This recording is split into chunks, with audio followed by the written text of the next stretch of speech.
It's warm up here. Was a battle tonight, but we'll start off in that key. We're going to say that key to the start of the game, that 4th and 1 stop right at midfield, really turned the momentum in that first half. You were able to go down and get a quick score, and before you knew it, you're up 7-0. Yeah, thanks again, guys, for being here. Glad you guys got inside. I told you guys in the pregame, they run the ball, and you saw in the second half. I mean, they can move it, and they were conference champs. It was that slugfest in the beginning, trying to see who's going to battle each other, and that 4th down play was gigantic. I mean, it wasn't anything but pure will on our kids' part. And I told I punched in the face. We got to make sure we come at them hard. They're a very big team, and I think we can get the physicality. And then we took that shot, and I think that loosened our kids up. Long bus right here, cold.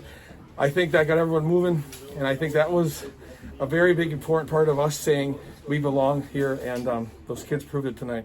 So you get 2 more scores right before the half. You go in up 20-0. What's your message at half?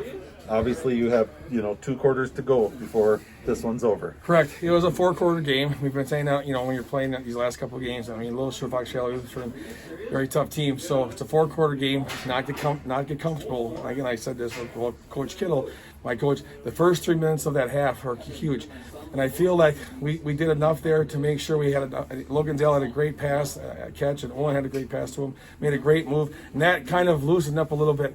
I think if we would have had a punt there, I think that might have changed a little bit too. So we always kept finding a way to respond.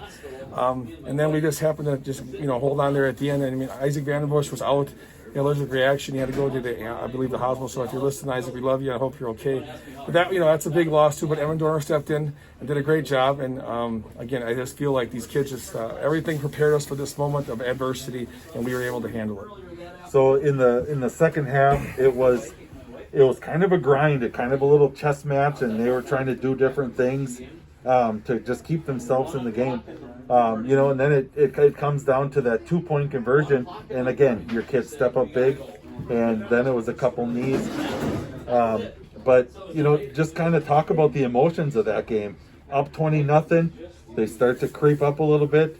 Your kids step up, and finally a sigh of relief with about a minute 9 left. Well, I think, and Coach Wells brought this up to me, that field goal at the end that we kicked with George Hurlash, I mean, that puts you up 3 scores and 3 2-point conversions, which is why if we don't get it, I mean, they're right in the game there.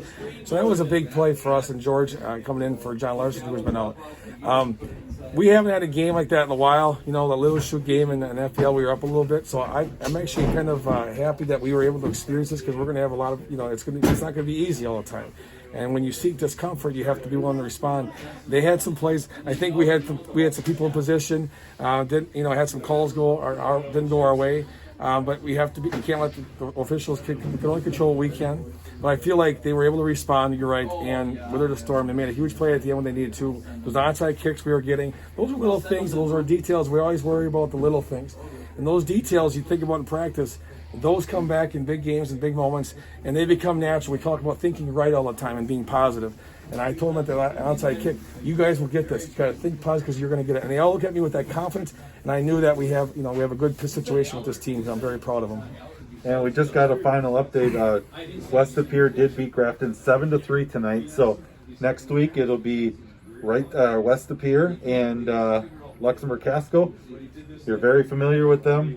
Played them a bunch in the Bay Conference, a bunch in playoffs over the last couple of years. What do you know about them early on now? Well, I know they've had some adversity too. I think they had 2 weeks of quarantine, but Coach Grayson took over. We saw him at Freedom, and he's very knowledgeable, much more knowledgeable about football than probably I am. But he's going to have a good situation there. He's got good assistant coaches. They got a good program.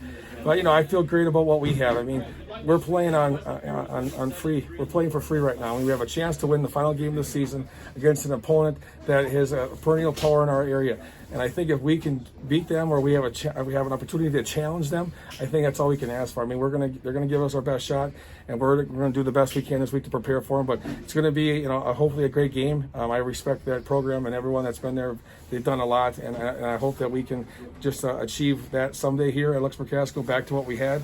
And I think we're moving in the right direction. So I'm looking forward to the challenge, and we'll do the best we can. All right, 5 straight wins. Congratulations on your first playoff victory as head coach and off to a 6-1 start. And good luck next week. Thanks, guys. Thanks, everybody.